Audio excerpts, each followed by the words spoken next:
तुमचे मनापासून स्वागत करते। तर आज आपण होळी स्पेशल काही रेसिपी करणार आहोत। त्यासाठी इथे मी घेते 1.5 कप चणा डाळ।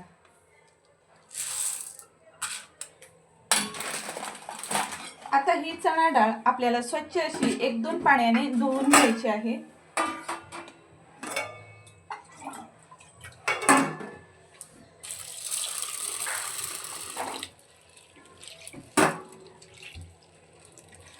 चोळून धुवून घ्यायची आहे, कारण की याच्यावर ना पावडर वगैरे खूप अशी लावलेली असते। आता स्वच्छ अशी डाळ धुवून घेतलेली आहे। त्यानंतर डाळीच्या वरती येईल एवढं आपल्याला पाणी टाकायचं आहे। आता ही डाळ आपल्याला 2 ते 3 तास भिजत घालायची आहे। जी आपण डाळ भिजत घातली होती तर 1 ते 1.5 तास झालेला आहे। डाळ छान अशी भिजलेली आहे, पाहू शकता। म्हणजे छान अशी पटकन अशी शिजली जाणार। तर इथे मी घेतलेला आहे कुकर। आता कुकर मध्ये ही सगळी डाळ आपल्याला टाकायची आहे। पाणी सुद्धा टाकायचं आहे त्यातलंच, कारण की आपण स्वच्छ अशी धुवून घेतलेली होती। आता यामध्ये आपल्याला पाणी टाकायचं आहे।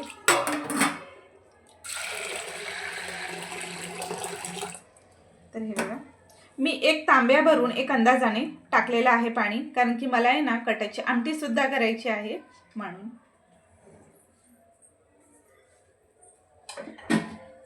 आता शिजताना यामध्ये थोडीशी आपल्याला टाकायची आहे हळद, म्हणजे याचा कलर खूप छान येतो पुरणपोळीचा।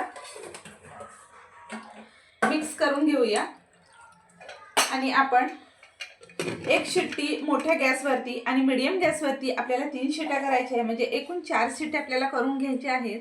आणि ही डाळ आपल्याला एकदम मऊसूत अशी शिजवून घ्यायची आहे। तर याच कपाने आपण डाळ घेतलेली होती 1.5 कप।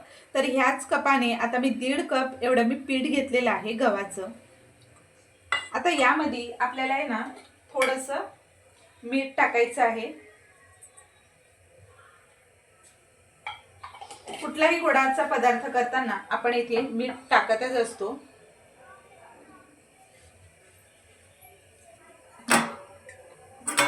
आता आपल्याला ह्याच कपाने पाणी घ्यायचं आहे।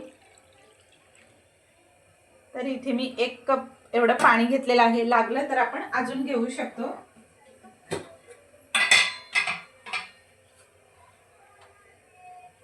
आता यामध्ये अर्धा चमचापेक्षा कमी इथे हळद टाकलेली आहे आणि पाण्यामध्ये मिक्स करून घेऊया, म्हणजे आपल्या पुरणाच्या पोळीला छान असा कलर येतो।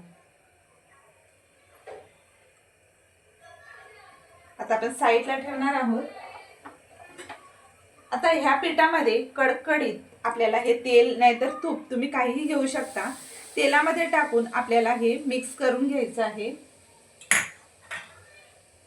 आता हे गरमच असताना आपल्याला याच्यावरती पीठ टाकायचं आहे। गरम गरम हात टाकू नका, नाहीतर चटका लागू शकतो।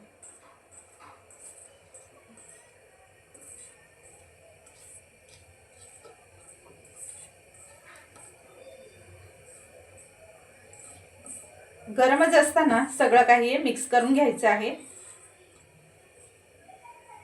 आता इथे पीठ पाहू शकता तुम्ही, छान असा गोळा तयार होतो।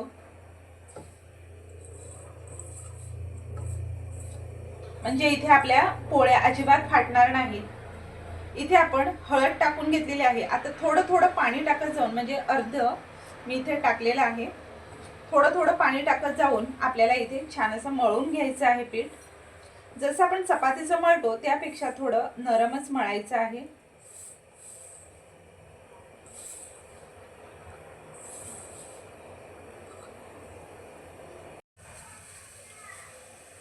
आता बघा, पाणी एवढं उरलेलं आहे। आता आपल्याला लागणार नाही, म्हणजे 1 कपापेक्षा थोडंसं पाणी इथे उरलेलं आहे। आणि पीठ सुद्धा बघू शकता तुम्ही, एकदम नरम असं मळलेलं आहे मी।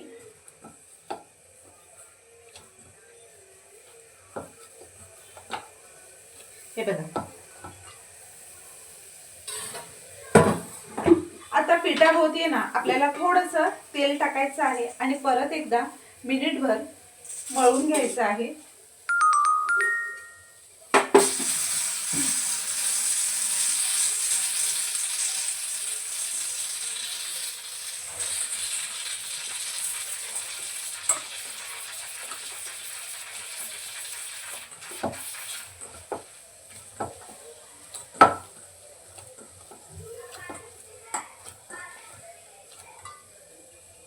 तर इथे मी गोळा करून घेतलेला आहे. यावरती आता आपल्याला तेल टाकायचं आहे.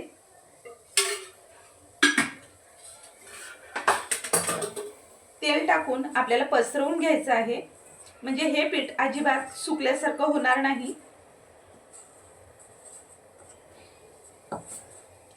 तेल लावून आपल्याला हे पीठ अर्धा तासासाठी मुरायला ठेवून द्यायचं आहे. कुकर इथे थंड झालेला आहे.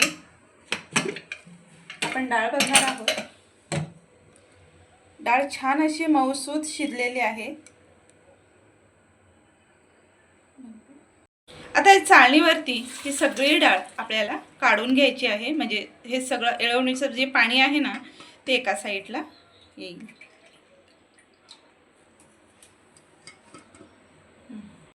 आता ही डाळ गरम असतानाच इथे मी खाली आहे ना कढई घेतलेली आहे. गरम असतानाच इथे मी ग्लास सुद्धा घेतलेला आहे. आता ग्लासने ही छान अशी स्मॅश करून घ्यायची, किंवा तुमच्याकडे स्मॅशर असेल ना त्याने सुद्धा तुम्ही करून घ्या. अगदी पटपट पटपट अशी होते.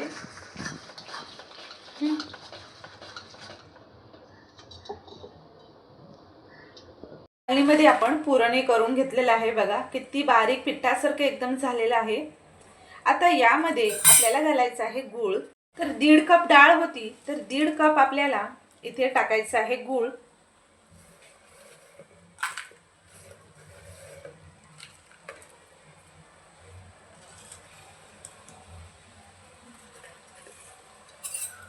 आता गॅस चालू करायचा आहे आणि गॅसवरती आपल्याला एकदम मंद आचेवर,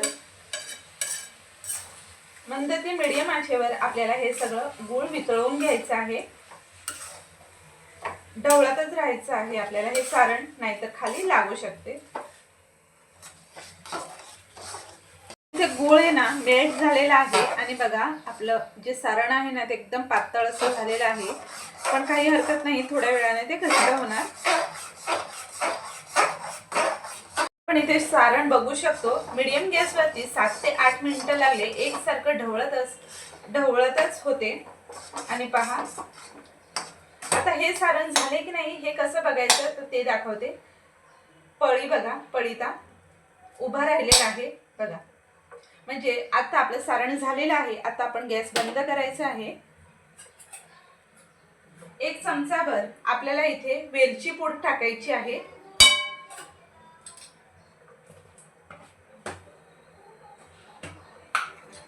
1 चमचा साजूक तूप टाकायचं आहे. साजूक तूप टाकल्याने कसं पुरणाला आहे ना छान अशी चकाकी येते आणि आपली पुरणपोळी अजूनच चविष्ट बनते. आता इथे आपण अर्धा चमचाभर जायफळ सुद्धा टाकणार आहोत.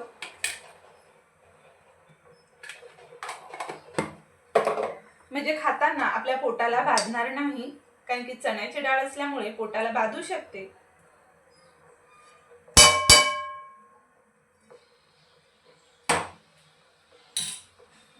परत आपण गॅस बंद केलेला आहे बरं का. आता मिक्स करून घेऊया.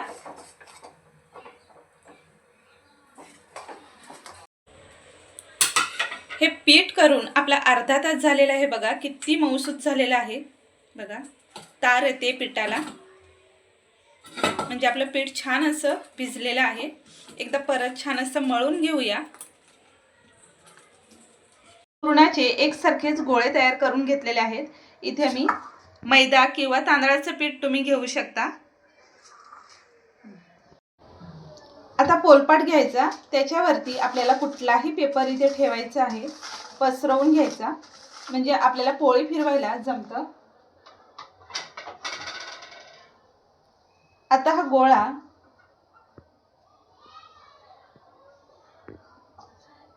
पिठामध्ये बुडवून घ्यायचा आहे.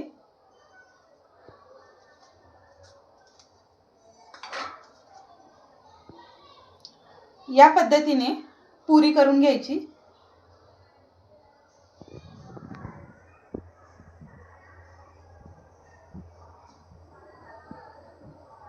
आता हा जो गोळा आहे हे आता हे बघा या बोटांनी हे पीठ सरकवत जायचं आहे या बाजूनी. आणि हे पुरण आहे हे आतमध्ये आपल्याला असं दाबत जायचं आहे.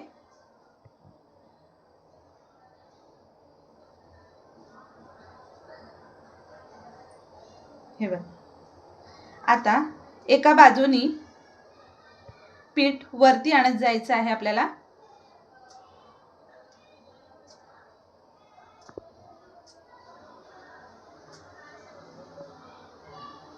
हे जे एक्स्ट्राचं पीठ आहे हे आपल्याला काढून घ्यायचं आहे थोडंसं.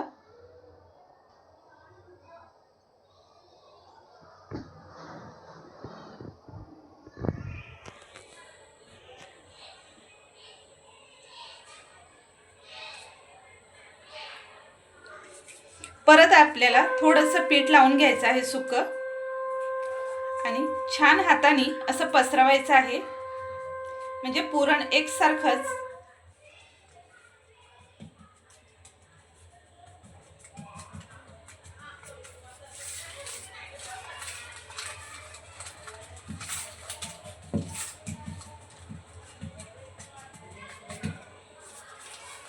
आता आपल्याला लाटून घ्यायचं आहे. लाटताना सुद्धा आपल्याला पेपर फिरवायचा आहे. छान अशी आपली पुरणपोळी झालेली आहे आणि कितपत जाड कितपत पातळ बघा, भरपूर पातळ लाटलेली आहे. आता आपण शेकून घेऊया. आता ही आपण उचलायची आहे, त्यावरती टाकूया.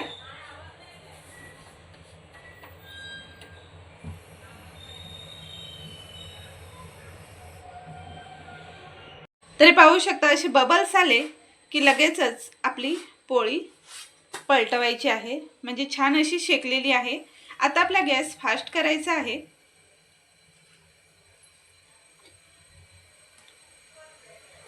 छान अशी टम्म फुगायला लागलेली आहे, पाहू शकता तुम्ही. आता आपल्याला इथे तुपाची धार सोडायची आहे.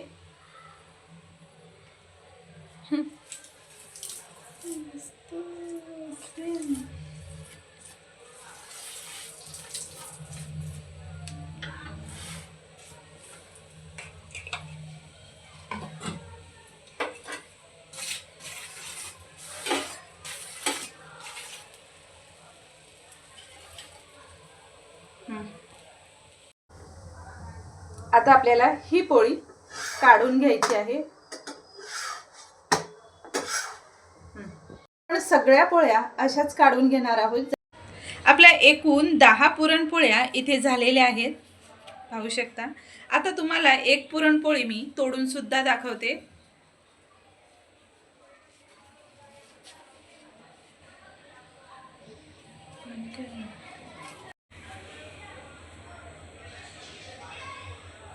एकदम आपल्या लास्टपर्यंत पुरण भरलेलं आहे आणि पाहू शकता तुम्ही किती पातळ अशी झालेली आहे. वरचं कवर बघूनच तुम्हाला कळलंच असणार बघा. खूप छान असे झालेले आहेत आपल्या आजच्या पुरणपोळ्या. अगदी नवीन शिकाऊ जर असतील ना त्यांना सुद्धा जमेल एवढ्या छान अशा झालेल्या आहेत. तुम्हाला हा व्हिडिओ आवडला का मला कमेंट बॉक्समध्ये नक्की सांगा. व्हिडिओ थोडा जरी आवडला असेल तर व्हिडिओला एक लाईक करा, शेअर करा आणि हो चॅनलवर नवीन असाल तर चॅनलला सबस्क्राईब करायला अजिबात विसरू नका. अशा छानशा रेसिपीसोबत आपण पुन्हा भेटणार आहोत. तोपर्यंत take care and bye bye.